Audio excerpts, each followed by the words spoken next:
Shalom, shalom. Soyez les bienvenus dans notre étude de l'école du sabbat. Nous étudions la leçon numéro 4 qui a pour titre l'unité par l'humilité. Nous allons donc étudier cette leçon avec le pasteur professeur Etougué Anani Patrick qui est notre invité pour décortiquer cette leçon en long et en large. Bonjour pasteur. Bonjour Shema. Et soyez les bienvenus sur ce Merci, plateau. merci.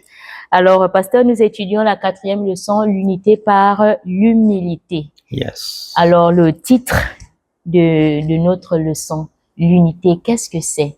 Et pourquoi parle-t-on de l'humilité également? Well, l'union fait la force, tout le monde le sait, mais c'est plus facile à vivre, à dire qu'à vivre. Et nous avons tous échoué malgré nos efforts pour atteindre cette unité. Et dans cette leçon, nous allons essayer de voir la base biblique de l'unité dans l'Église en nous centrant sur la condescendance de Jésus et sur sa magnifique contemplation, comment on peut arriver à vivre cette différence. Parce que, selon la leçon, on voit que Paul fonde l'enseignement sur l'exemple de Jésus. C'est-à-dire que Jésus, c'est quelqu'un qui s'est fait de Dieu qu'il était, s'est fait homme et il s'est humilié jusqu'à la mort dans la croix. Alors donc, dans cette leçon, nous allons voir comment l'origine de la désunion dans l'univers, l'orgueil, la soif de position, de pouvoir, d'un seul ange dans le ciel, d'un sentiment qui s'est répandu du cœur d'une seule personne, et dans un environnement parfait, a envahi le monde. Alors, dans ce monde de péché tel que nous le connaissons, comment vivre l'unité? C'est la question donc que nous allons essayer de d'élucider dans cette leçon. Merci beaucoup, pasteur. Dans ce monde de péché, il est quasi impossible de vivre dans l'unité. Mais nous allons voir, est-ce que c'est possible ou c'est impossible, pasteur? Le Philippiens chapitre 2, verset 2 nous dit « Rendez ma joie parfaite, ayant un même sentiment, un même amour, une même âme, une même pensée. » Nous allons y revenir, mais avant, nous allons prier avec vos pasteurs. Seigneur notre Père, nous voulons apprendre à ne rien faire par un esprit de parti, un esprit de vaine gloire. Et nous prions que l'humilité nous fasse regarder les autres toujours comme étant au-dessus de nous-mêmes, afin de pouvoir permettre à l'unité de s'installer au nom de Jésus-Christ. Amen. Amen. Alors, pasteur, Philippiens chapitre 1, verset 3 nous dit « Si donc il y a quelque consolation en Christ, s'il y a quelque soulagement dans la charité, s'il y a quelque union d'esprit, s'il y a quelque compassion et quelque miséricorde, rendez ma joie parfaite, ayant un même sentiment, un même amour, une même âme, une même pensée. Ne faites rien par esprit de parti ou par vaine gloire, mais que l'humilité vous fasse regarder les autres comme étant au-dessus de vous-même. » Pasteur, qui parle ici? C'est Paul. Pourquoi ce conseil? Paul, il est déçu parce que il a fondé cette église et il aimait beaucoup l'église. Mais l'église est minée par une rivalité et elle est consumée par des querelles. Alors Paul utilise un langage très fort pour décrire le problème. Il dit vaine gloire, esprit de dispute, de querelle, que le mot grec érythréa, érythréa traduit, qu'il a utilisé en Philippiens 1,15 dans lequel Paul dit quelques-uns, il est vrai, prêchent Christ par envie et par esprit de dispute. Donc Paul connaît déjà le problème chez les Philippiens. Alors Paul ici sait que les facteurs qui semblent avoir conduit la désunion au sein de l'Église, c'est esprit partisan, la vaine gloire et absence d'humilité. Et l'esprit de dispute dont il parle ici dans Galates chapitre 5 verset 20, l'idolâtrie, la magie, l'inimitié, les querelles, les jalousies, les animosités, les disputes, les divisions, les sectes, donc c'est des œuvres de la chair. Et là où il y a un zèle amer, donc un esprit de dispute s'installe, et il y a du désordre de toutes sortes de mauvaises actions. Donc en fait, c'est comme si vous avez planté une bonne graine dans un champ et puis quelqu'un vient mettre une mauvaise graine et c'est cela donc interrompt la quiétude du champ.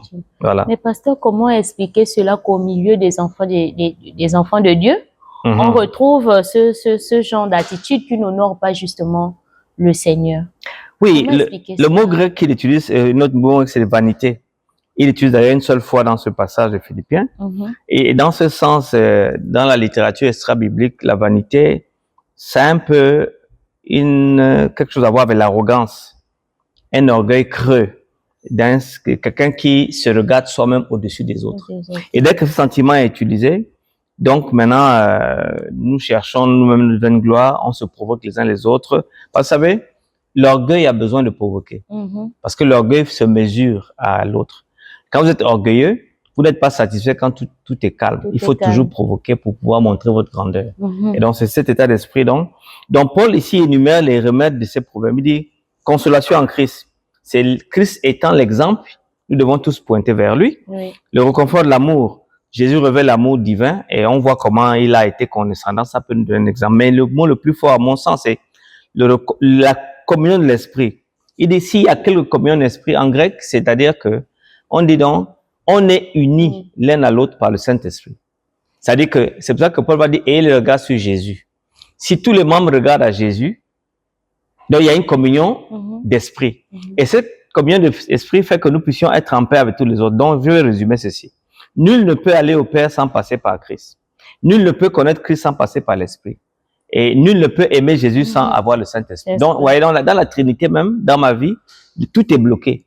Donc, quand Paul dit, la communion de l'Esprit, dont la présence du Saint-Esprit crée une relation chrétienne étroite, comme celle qui imprégnait l'Église primitive. Comme on dit qu'ils avaient tout en commun. C'est dans cet état d'esprit que le Saint-Esprit. Alors maintenant, si quelqu'un, dans un groupe de 10, un ou deux, c'est les tâches de Christ, donc ces gens-là vont maintenant regarder aux autres de manière horizontale et c'est là où le problème se crée. Pasteur, aujourd'hui, on peut encore voir la désunion dans l'Église? Écoutez, Matthieu 13, Chimène, verset 38 dit, le champ c'est le monde, les fils du royaume c'est le blé, et les fils du malin c'est l'ivraie. Donc Dieu donc a permis que les deux croissent ensemble. Donc il ne doit avoir comme conséquence une désunion. Mais notamment maintenant, quoique la désunion n'est pas quelque chose de naturel, puisque quelque chose qui vient du diable, il faudrait donc comprendre que même les gens qui sont de l'ivraie ont tendance à ressembler au blé. Donc même quand ils font le mal, ils font comme s'ils étaient dans le bon. C'est pour ça que Christ va dire que vous les reconnaîtrez à travers leurs fruits. Donc en réalité, l'absence d'affection, de compassion, cette qualité qui se manifeste dans la vie d'un chrétien, lorsqu'elle manque chez quelqu'un, ça veut vouloir dire peut-être qu'il n'est pas connecté à Christ, ou il fait partie des fils du malin. Voilà. Philippiens chapitre 2, versets 3 à 4. Ne faites rien par esprit de parti ou par vaine gloire, mais que l'humilité vous fasse regarder les autres comme étant au-dessus de vous-même. Que chacun de vous, au lieu de considérer ses intérêts, considère aussi ceux des autres. Pasteur, est-ce que c'est possible, ce conseil de l'apôtre Paul? Ben, écoutez, encore cette exhortation. La compassion, c'est une qualité qui est importante. La parabole du bon samaritain, dans Luc chapitre 10, verset 33, le fils prodigue. Donc, c'est ces qualités qui permettent de se mettre un peu de côté pour pouvoir s'étendre sur celui qui est dans le besoin. Et c'est la raison pour laquelle, donc, Paul peut dire donc que si cette miséricorde, cette qualité de ce parjure doit se retrouver également dans la vie de ses disciples, il y aura moins de problèmes. Donc, tout revient toujours, le fait d'avoir un même sentiment, un même amour, une même âme, une même pensée, c'est une image fantastique dans une église, mais qui est difficile souvent à retrouver. Pasteur, mais comment y arriver? Comment justement arriver à considérer les autres comme étant au-dessus de nous? Comment arriver à mettre les intérêts des autres? Mais c'est simple. À nos propres intérêts. Philippiens 2,5 dit, ayez en vous les sentiments qui étaient en Jésus-Christ. Nous avons péché par notre mère Ève et qui a transmis à Adam. Adam, ils ont fait des enfants qui sont nés dans le péché et cette crise est là. Jésus aurait pu rester dans son confort, mais parce qu'il a eu la condescendance, la compassion, il est venu mourir pour nous. Donc dès que quelqu'un a les mêmes sentiments que Christ, il ne peut pas avoir l'orgueil, il ne peut pas avoir de l'arrogance. Donc la clé c'est ça. Ayez en vous les sentiments qui étaient en Jésus, qui est en forme de Dieu, n'a pas cherché comme une proie à arracher. Donc tu vois, tout c'est Christ. Comme je l'ai dit, ayez le regard sur Jésus, le consommateur de votre foi. Dès que quelqu'un arrête de regarder à Christ, il devient un animal. Si simple que ça. Est-ce qu'on pourrait dire aujourd'hui que beaucoup de chrétiens n'ont plus les regards fixés sur Jésus? C'est évidemment, vous savez, la source de l'unité, c'est notre attention portée sur l'esprit. Donc, on doit rester attaché à Christ. Et comme je l'ai dit, pour être attaché à Christ, il faut avoir le Saint-Esprit. Pour aller vers Dieu, il faut avoir Christ. Donc, les trois sont liés. Donc, quand nous passons, nous mettons l'accent sur l'unité, on doit mettre l'accent sur Christ et l'unité va se faire d'elle-même. Pasteur, nous allons prendre Philippiens chapitre 2, toujours, le verset 5. « Ayez en vous les sentiments qui étaient en Jésus-Christ. » Selon vos pasteurs, qu'est-ce que cela veut dire avoir les sentiments qui étaient en Jésus-Christ? Bon, les théologiens parlent ici de la kénosis. Jésus, donc, s'est humilié. Hein, ayez en vous les sentiments qui étaient en Jésus-Christ, qui est en forme de Dieu, en morphologie. Donc, il s'est dépouillé. Et quand il s'est dépouillé, c'est le verset 7. Le verset 7. Il s'est dépouillé lui-même en prenant une forme de serviteur. La kénosis, c'est cette théorie qui veut dire que quelqu'un peut être fils de président, mais aller vivre chez celle qui plante au village. D'accord. Donc, cette kénosis, donc, ce dépouillement volontaire, hein, c'est un dépouillement volontaire qui montre que quelqu'un... Qui laisse toute la gloire. Toute la gloire de côté. Et c'est comme ça que Dieu l'a souverainement élevé. Donc, c'est ça le secret de l'humilité. Aujourd'hui, les chrétiens ont du mal avec le mot humilité. Est-ce que ce n'est pas une forme de faiblesse, pasteur? Non, en réalité, Chimène, pour tendre la joue, l'autre joue quand tu as giflé sur une, il faut beaucoup de courage. Puisqu'aujourd'hui, on dit œil pour œil, dent pour dent. Bon, là encore, il faut comprendre autre chose. Ça, c'était des lois dans l'Antiquité où quelqu'un, vos enfants se tuent, se battent dehors et puis se battent, quelqu'un perce un œil. À cause de cet œil percé, on pouvait tuer toute une famille. Cette loi était là pour donner la réciprocité de la peine. Ça, c'était l'ancien temps. Mais en réalité, le Nouveau Testament est venu montrer que même si quelqu'un a percé l'œil de mon fils, si je peux faire la réciprocité, je dois la faire au même niveau. Mais le Nouveau Testament nous demande de laisser tomber. D'accord? Maintenant, là où tu veux en venir, c'est autre chose. C'est que ici, les gens qui mettent l'accent sur l'extérieur n'arrivent jamais à faire ce que Dieu demande de l'intérieur. Jésus, lui, porte l'attention sur les pensées, les sentiments intérieurs. C'est là où le jeune homme riche, par exemple, il a prétendu avoir obéi à la loi, depuis sa jeunesse, mais quand Dieu lui demande de vendre tous ses biens, on se rend compte que, en fait, il était attaché à ses biens plus qu'il ne le disait. Alors, et c'est pour ça que Jésus va dire que c'est du cœur que viennent les mauvaises pensées, les meurtres, les adultères, les impudicités, les vols, les faux témoignages, les calomnies. Marc 15, verset 19. Et dans Matthieu 12, 34, c'est l'abondance du cœur que la bouche parle. Donc, il semble que l'homme est l'ennemi de soi-même. La chose la plus difficile à vaincre, c'est notre cœur, nos envies, nos désirs. Et donc, voilà, il faut mettre l'accent sur les sentiments intérieurs. Il faut mettre l'accent sur les sentiments intérieurs.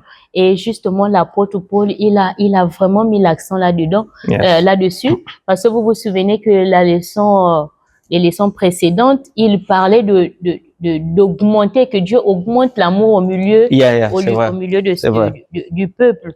Donc, nous pensons que c'est vraiment une succession, n'est-ce pas, d'exhortations et de conseils que l'apôtre Paul donnait. Et ici, dans la leçon, nous avons la leçon de lundi. Les paroles de Paul représentent l'image de l'humilité. L'humilité d'esprit signifie estimer les autres supérieurs à nous-mêmes. C'est-à-dire que dans le souci des intérêts des autres, c'est important de le faire parce que ça, si je ne m'occupe que de mes intérêts, c'est là où vient le problème. Alors, c'est souvent facile à dire qu'à faire.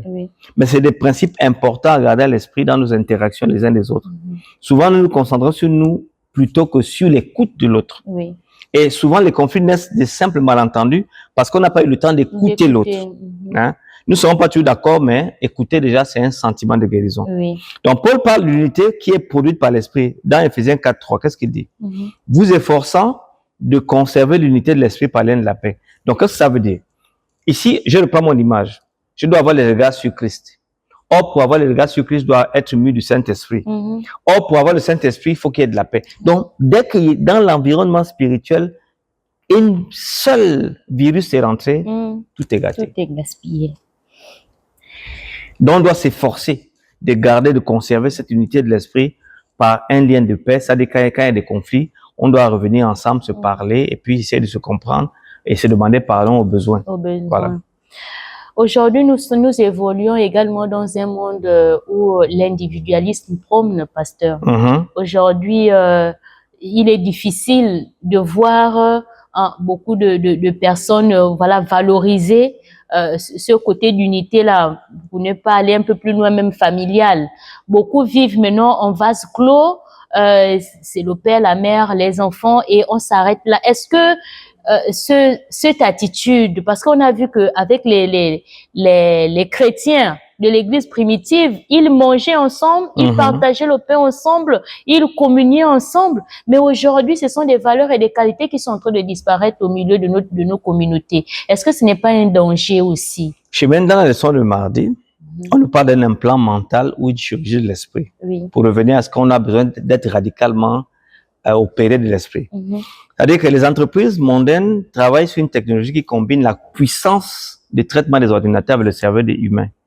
En d'autres termes, si on connecte mon esprit aux ordinateurs, on peut influencer mes pensées à travers la machine. Et cet implant cérébral a été prometteur sur des maladies comme l'épilepsie, la dépression, la maladie de Parkinson. Mais il y a d'autres scientifiques qui sont allés même plus loin, dans des usages plus sinistres, c'est-à-dire le contrôle de l'esprit humain. Alors, d'une certaine manière, dont la leçon nous dit, nous sommes déjà réduits à cette situation. Notre esprit est comparable à un ordinateur, mais bien supérieur. C'est-à-dire, qu'est-ce qui se passe? Le flux constant que j'ai à Facebook, à Twitter, à WhatsApp, les médias façonnent ma manière de penser et ça imprime dans mon esprit la manière dont je devrais commencer à penser. Donc, tu vois, d'une manière ou d'une autre, on est contrôlé. Oui. C'est comme si l'esprit des autres était implanté en nous à travers ces masses médias que nous recevons. Maintenant, le problème, c'est que dans Romains 8:6, la Bible, maintenant, par contre, dit, affectionnez-vous, l'affection de la chair, c'est la mort, tandis que l'affection de l'esprit, c'est la vie.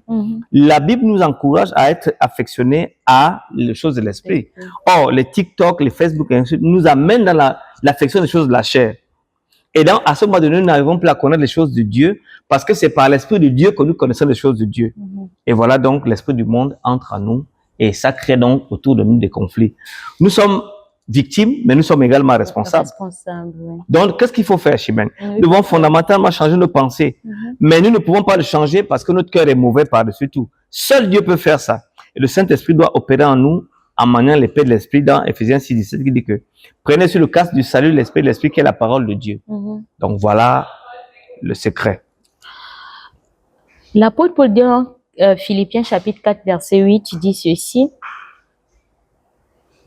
Au reste, frères, que tout ce qui est vrai, tout ce qui est honorable, tout ce qui est juste, tout ce qui est pur, tout ce qui est aimable, tout ce qui mérite l'approbation, tout ce qui est vertueux et digne de louange, soit l'objet de vos pensées. Quel verset? Philippiens chapitre 4 verset 8. Alors, pasteur, pourquoi est-il si important que nous suivons ce que l'apôtre Paul nous dit dans ce passage? Nous sommes constitués de ce que nous ingurgitons dans nos pensées. Et Paul aussi recommande la sainteté et la justice à tout point de vue. Et il montre que ce que l'Évangile réclame, c'est d'avoir un esprit protégé. C'est la raison pour laquelle il dit ce qui est vrai, tout ce qui est honorable, tout ce qui est juste, tout ce qui est pur, tout ce qui est aimable, tout ce qui mérite l'approbation, soit vertu et digne de louange, soit l'objet de nos pensées. Or, nos pensées sont influencées par l'extérieur.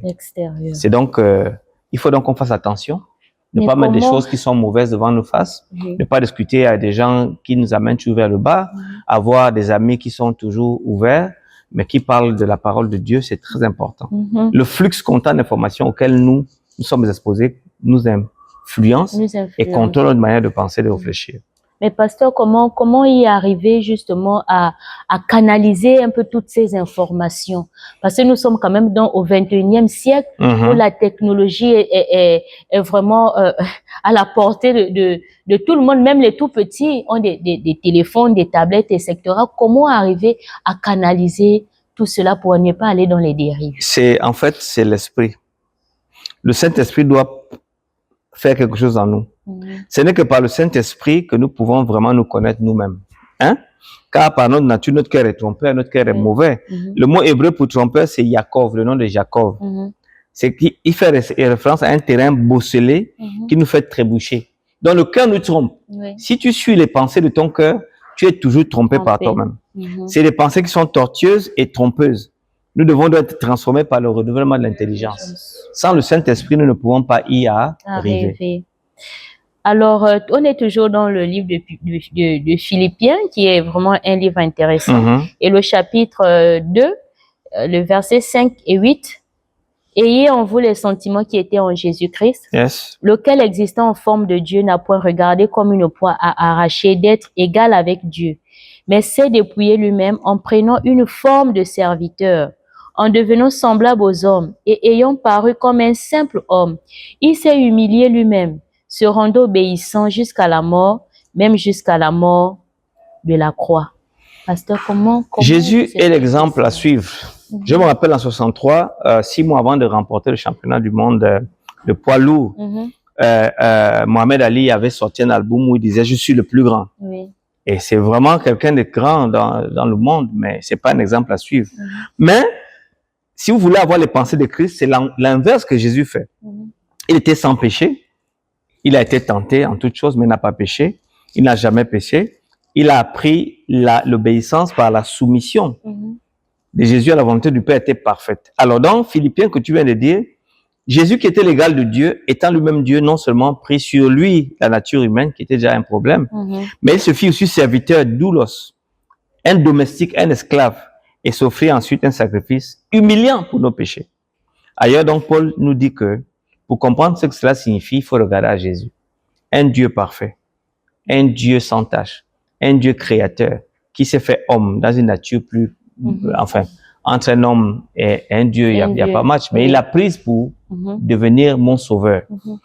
Jésus dit, le plus grand parmi vous sera votre serviteur. Quiconque se lèvera sera abaissé, quiconque s'abaissera sera élevé. Donc Jésus-Christ a inversé les tendances du royaume satanique, où le plus grand c'est celui qui boxe le plus comme Mohamed Ali, où le plus fort c'est celui qui est grand, et donc à bien des égards, cela illustre ce que tu viens de lire, et en devenant semblable aux hommes, il s'est humilié lui-même, se rendant obéissant jusqu'à la mort de la croix. Donc, c'est très important et c'est très intéressant, même ce que l'apôtre Paul dit, pasteur, mais l'apôtre Paul, il a parlé, il est parti, il se repose, mais le conseil reste, ou encore cette exhortation reste. Comment pouvons-nous aujourd'hui mettre cela en pratique dans notre vie de chaque jour, c'est-à-dire être au service ou encore valoriser, considérer l'autre de la... Première chose, il faut répondre à l'œuvre de Jésus-Christ. Tant que quelqu'un ne s'arrête pas pour imaginer ce que Christ a fait à la croix, la réponse qu'il donnera ne sera pas adéquate. Jésus n'a pas été un petit, il a été un grand créateur de l'univers et tout.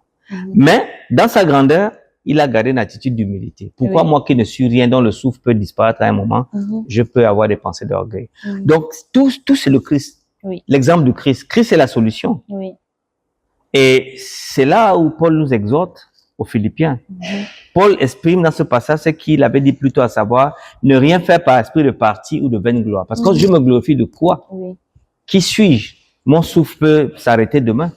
Et donc, quand vous avez cette pensée, vous avez la pensée de Christ, vous ne pouvez pas faire autant de dégâts autour de vous. Oui, mais pasteur, est-ce qu'aujourd'hui, puisqu'on nous parle de l'unité et l'humilité, est-ce qu'aujourd'hui, notre rang social ou encore notre niveau intellectuel, voilà, tout ce qui peut nous mettre un peu au-dessus des autres, est-ce que cela ne vient pas influencer justement l'unité que nous voulons prôner dans l'Église? Non, Chimène, en fait, les grandeurs humaines ne font que révéler ce que vous avez dans le cœur. D'accord. Si vous êtes un homme humble, pauvre, lorsque vous devenez riche, vous resterez un riche humble. Voilà, donc, c'est tout. C'est des gens qui sont orgueilleux, mais qui cachent, qui masquent parce qu'ils voulaient un instant de gloire. Dès que le temps, l'instant de gloire arrive, maintenant ils montrent leur vraie nature. Il y a la nature de l'être humain est révélée par deux choses. La souffrance révèle qui vous êtes, et également l'abondance révèle qui vous êtes. Donc nous devons vraiment faire attention. Les grandeurs ne devraient pas nous amener à rabaisser les autres, mais au contraire, nous devons participer à ce que l'Église soit unie ou encore que les enfants de Dieu soient unis. Romains chapitre 8, nous sommes en train d'aller vers la fin, pasteur. Romains chapitre 8, verset 3. « Car chose impossible à la loi, parce que la chair la rendait sans force, Dieu a condamné le péché dans la chair en envoyant à cause du péché son propre Fils dans une chair semblable à celle du péché. Et Hébreux chapitre 4 verset 15, car nous n'avons pas un souverain sacrificateur qui ne puisse compatir à notre faiblesse. Au contraire, il a été tenté comme nous en toutes choses et sans commettre de péché. Pasteur, pour le mot de fin, comment est-ce que nous pouvons comprendre ces différents versets justement sur la nature ou encore la condescendance de Jésus? Ok. Ici, comment il a été possible que le Fils de Dieu, par l'opération du Saint-Esprit, devienne un être à la fois divin et humain dans le sein de sa mère Marie? Oui. Et il est stupéfiant de contempler l'infini. Elle a pu se faire soudainement homme. Comment on peut imaginer ça? Un être infini devient homme pour qu'il meure.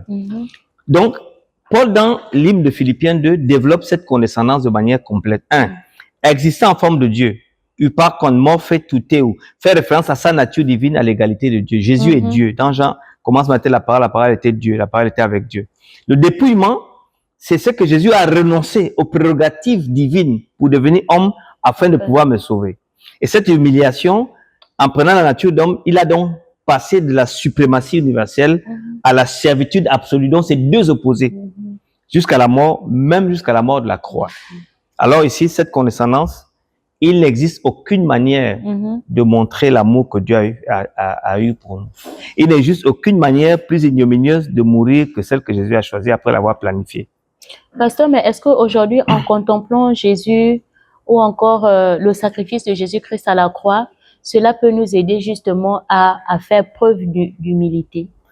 En fait, tout l'amour paternel qui de génération en génération est allé de cœur en cœur ne se résume qu'à la croix. Et l'amour que Dieu nous a donné, que les anges sont en train de plonger le regard, c'est la croix qui est la réponse. Satan ne peut pas m'accuser à cause de la croix. Satan va périr en enfer et pour l'éternité, là où il sera détruit, annihilé, à cause de la croix. Mais s'il n'y avait pas de croix, Satan aurait pu dire que si tu sauves Chimène, tu sauves Patrick, des pécheurs comme moi, pourquoi tu ne me sauves pas? Donc la croix répond à cette question. Parce que Dieu devait trouver le moyen de sauver toi et moi et tous les humains sans que Satan ne puisse y rentrer. La croix était la solution parce que personne ne sera sauvé sans la croix. Et comme Satan ne pouvait pas aller demander à son créateur, pardonne-moi, parce que c'est par la croix que ça passe. Merci beaucoup, pasteur. Nous sommes arrivés au terme de notre étude. Personne ne peut sauver sans la croix. Nous espérons que cette étude vous a fait du bien. Nous nous retrouvons la semaine prochaine.